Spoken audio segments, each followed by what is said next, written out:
Bismillahirrahmanirrahim. Assalamualaikum warahmatullahi wabarakatuh. Apa kabar Sinars di rumah? Semoga semuanya sehat ya. Sudah semangat? Hari ini kita mulai pembelajaran hari pertama.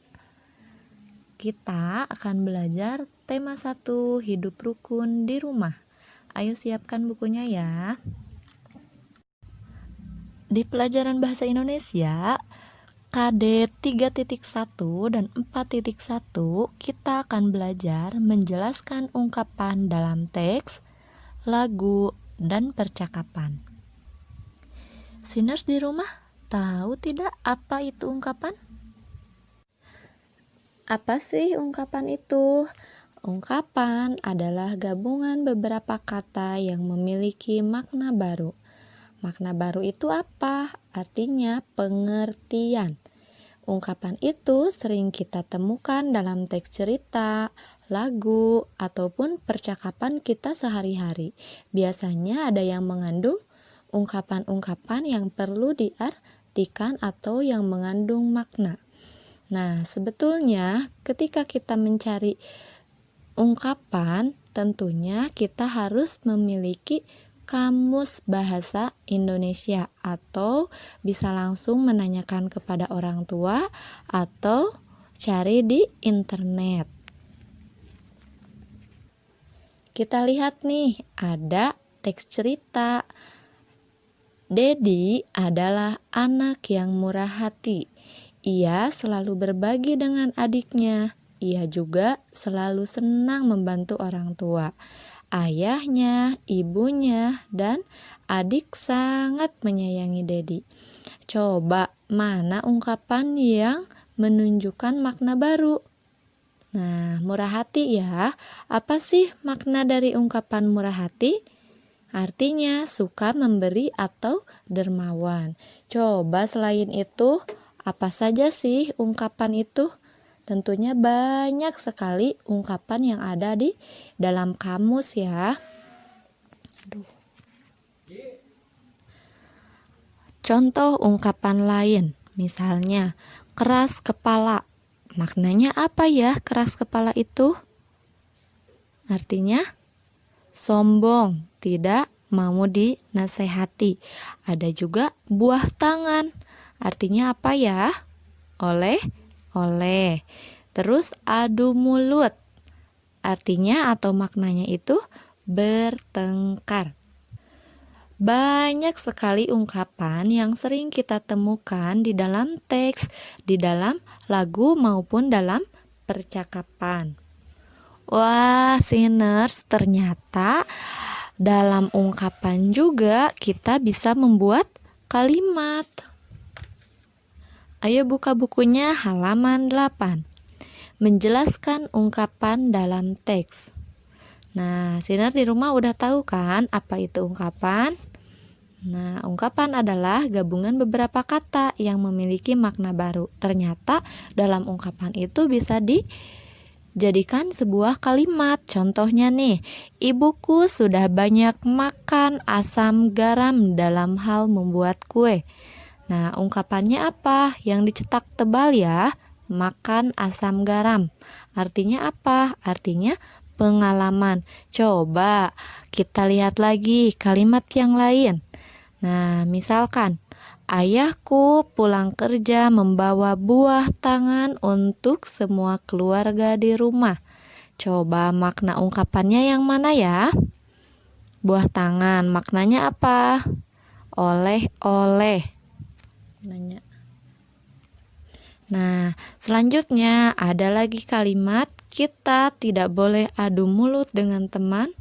Adu mulut itu mengandung makna apa? Artinya bertengkar. Berarti dengan teman, dengan adik, dengan siapapun kita tidak boleh bertengkar atau tidak boleh adu mulut. Wah, ternyata benar ya Siners, ketika kita menemukan ungkapan itu bisa saja kita buat kalimat dan kalimatnya pasti beraneka ragam. Selain dibuat kalimat, ternyata ungkapan itu sering kita temukan dalam percakapan. Bahkan dalam percakapan kita sehari-hari, kita sering mengucapkan ungkapan-ungkapan yang tanpa kita sadari itu mengandung makna. Contoh halaman 9. Kita lihat ya. Wah, ternyata ungkapan itu bisa kita temukan dalam percakapan sehari-hari. Contohnya, ada di halaman 9, Siti dan Doni sedang melakukan percakapan di depan kelas. Kata Siti, "Don, benarkah kamu sedang bermusuhan dengan Ida?" Tentu saja tidak, Siti. Ida kan adikku. Kemarin aku mendengar dari Badu. Itu hanya kabar angin saja. Sebenarnya apa yang terjadi? Kami memang berbeda pendapat. Namun, kami segera menyelesaikannya masalah dengan kepala dingin. Syukurlah kalau begitu. Kadang-kadang Ida memang keras kepala. Sebagai kakak, aku harus memahaminya. Kamu memang kakak yang baik, Don. Alhamdulillah, pembelajaran tema bahasa Indonesia sudah selesai. Mudah-mudahan paham ya. Sampai ketemu besok hari. Assalamualaikum warahmatullahi wabarakatuh. Selanjutnya, setelah bahasa Indonesia di tema, kita belajar PPKN. KD 3.1 dan 4.1. Yaitu menyebutkan simbol-simbol Pancasila dan pengamalan sila pertama, kedua, ketiga, keempat, dan kelima di rumah. Oke, Siners. Di kelas-kelas pasti ada Garuda Pancasila. Apa sih Garuda Pancasila itu? Garuda Pancasila merupakan lambang negara Indonesia. Nah, di dalam Garuda terdapat simbol-simbol Pancasila. Yang pertama ada simbol bintang. Yang kedua ada simbol rantai. Yang ketiga ada simbol pohon beringin. Yang keempat ada simbol kepala banteng. Yang kelima ada simbol padi dan kapas. Yuk Siner, kita sama-sama mengumandangkan Pancasila.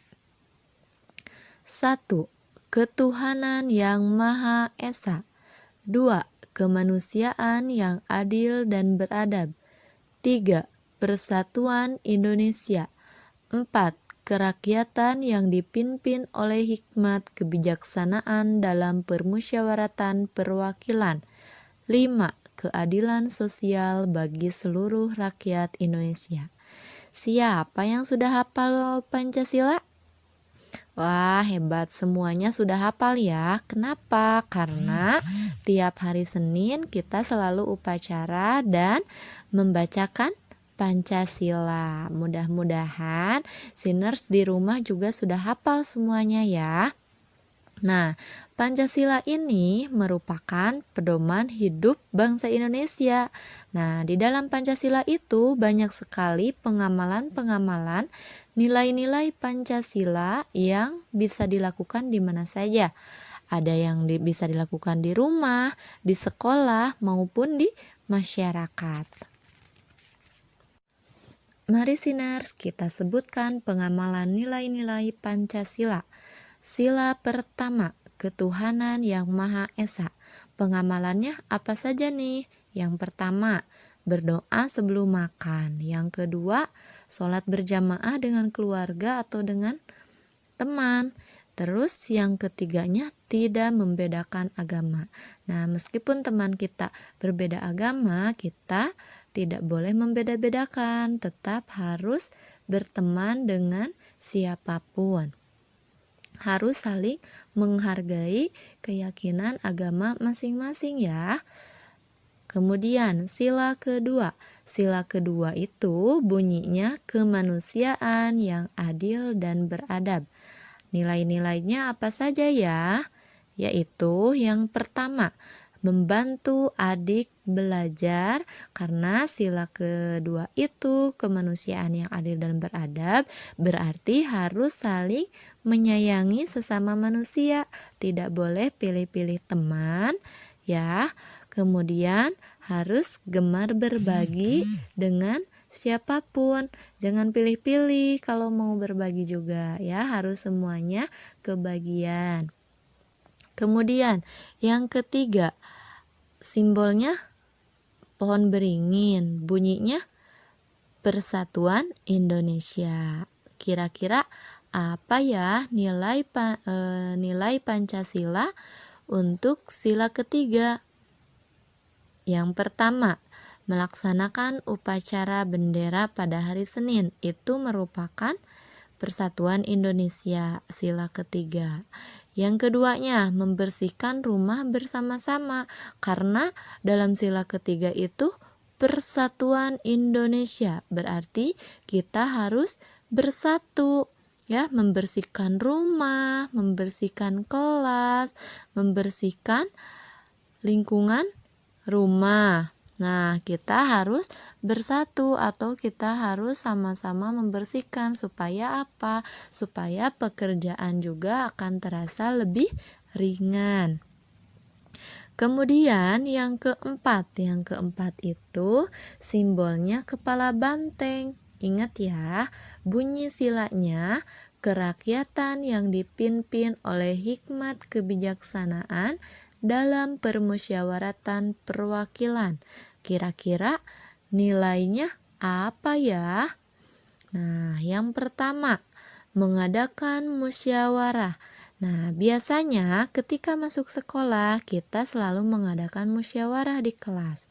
Contohnya, pemilihan ketua kelas, terus sekretaris, bendahara, ya. Misalkan nanti ada pemilihan ketua OSIS.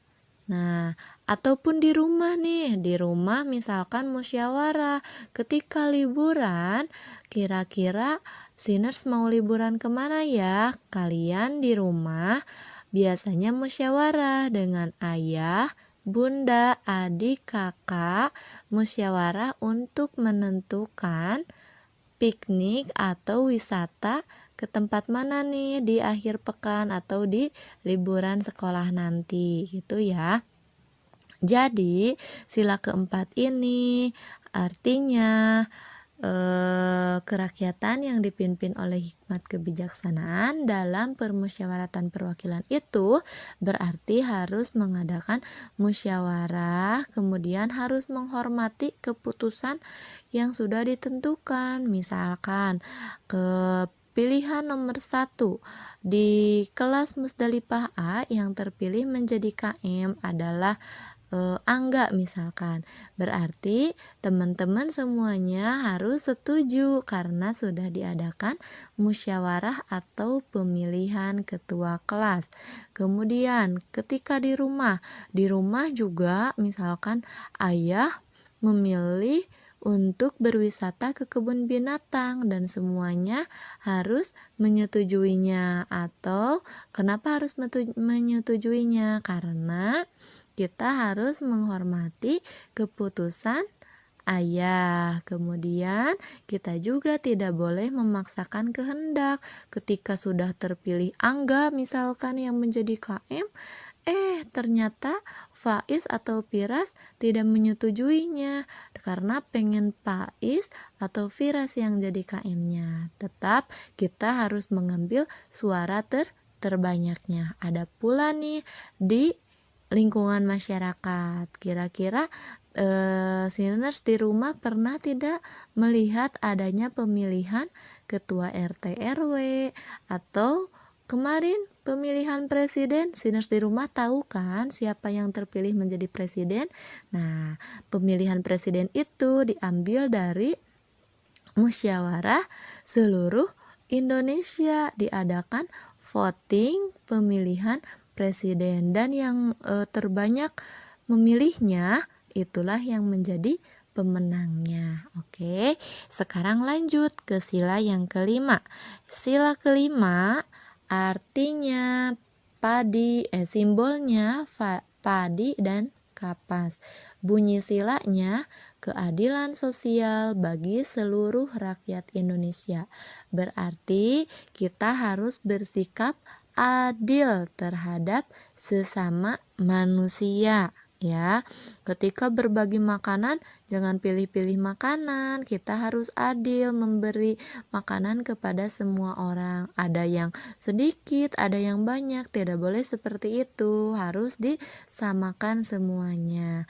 Kemudian ada yang suka bekerja keras. Berarti tidak boleh pantang menyerah ketika ditugaskan oleh Bapak Ibu guru atau oleh orang tua, harus semangat mengerjakannya, tidak boleh malas, tidak boleh putus asa, terus tidak boleh boros juga. Berarti sila kelima ini harus hemat. Alhamdulillah, pembelajaran PPKN subtema 1 sudah selesai. Mudah-mudahan Sinar paham dan bisa mengaplikasikannya. Terima kasih. Wassalamualaikum warahmatullahi wabarakatuh.